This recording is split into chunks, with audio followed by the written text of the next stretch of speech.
మిథున రాశి మృగశిర 3-4 పాదములు, ఆర్ద్ర 4 పాదములు, పునర్వసు 3 పాదములు. మిథున రాశి ఆదాయం 8, వ్యయం 11, రాజయోగం 1, అవమానం 7. ఈ సంవత్సరం గురువు మిథున రాశిలో సంచారం. జూన్ 1 నుండి అక్టోబర్ 31 వరకు కర్కాటకంలో మరల సంచారం చేయటం. ఆ తర్వాత అక్టోబర్ 31 నుండి జనవరి 25 వరకు సింహంలో సంచారం. శని ఈ సంవత్సరమంతా వృత్తిస్థానమైనటువంటి దశమంలో సంచారం. రాహువు డిసెంబర్ 6 వరకు కుంభంలో, ఆ తర్వాత అష్టమంలో. కేతువు ఈ సంవత్సరమంతా కూడా చక్కగా కర్కాటకంలో సంచారం చేయటం, సింహంలో సంచారం చేయటం వల్ల మిథున రాశి వారికి ఈ సంవత్సరము కొంత మంచి ఫలితములు అధికంగా కలిగే ఆస్కారం కూడా ఉంది. ముఖ్యంగా మిథున రాశి వారికి జీవే జన్మని దేశ నిర్గమనమప్యర్థచ్యుతిం శత్రుతాం అని మనకు శాస్త్రం చెబుతూ ఉన్నది. మిథునంలో గురువు జన్మరాశిలో కనుక ఉంటే స్థానచ్యుతి, అధిక ఖర్చులు, శత్రుత్వము కల్పించును. కాబట్టి కొంత సంవత్సర ఆరంభంలో తగు జాగ్రత్తలు గనక తీసుకున్నట్లయితే ఆ తదుపరి గురువు అద్భుతమైనటువంటి ఫలితములను ఇస్తాడు. మిథున రాశి వారికి ఈ సంవత్సరము ఒక తెలియనటువంటి ఒక ఆనందము, కొన్ని విషయముల యందు అలాగే వృద్ధి అనేటువంటిది కనిపిస్తూ ఉన్నది. ఈ సంవత్సరము అక్టోబర్ తర్వాత కొన్ని ఇబ్బందులు ఎదురు కావచ్చు. ఉద్యోగపరమైనటువంటి అవకాశములు నిరుద్యోగులకు పెరుగుతాయి.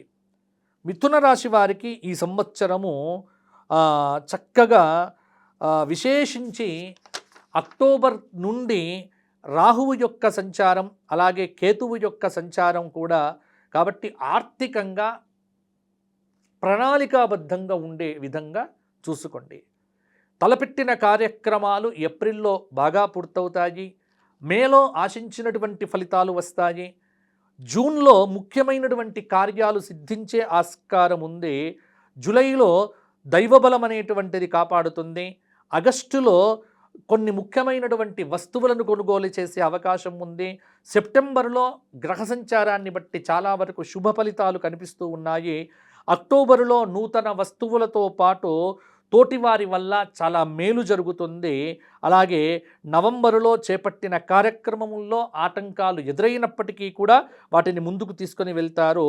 డిసెంబరులో కొన్ని వ్యవహారములలో ధైర్యాన్ని పొందితే కనుక ఇంకా ముందుకు వెళ్ళి విజయాలు సాధిస్తారు.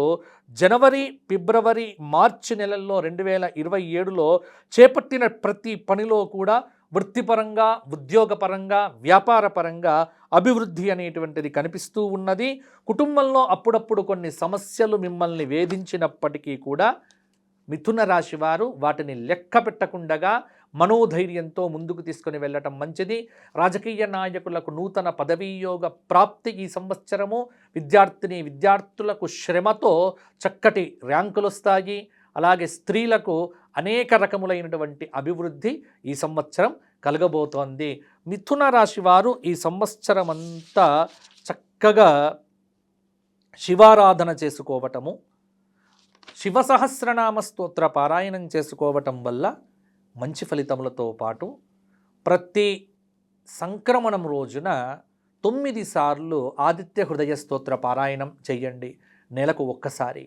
అలా చేస్తే మీకు ఆరోగ్యపరంగా ఇబ్బందులు తొలగిపోతాయి. ఈ సంవత్సరంలో ప్రతి ఆదివారం కానీ గురువారం కానీ గోక్షేత్రంలో గోవులకు ఏదైనా పెట్టండి, సరిపోతుంది. గోసేవ ఎంత చేస్తే అంత బాగుంటారు మిథున రాశివారు.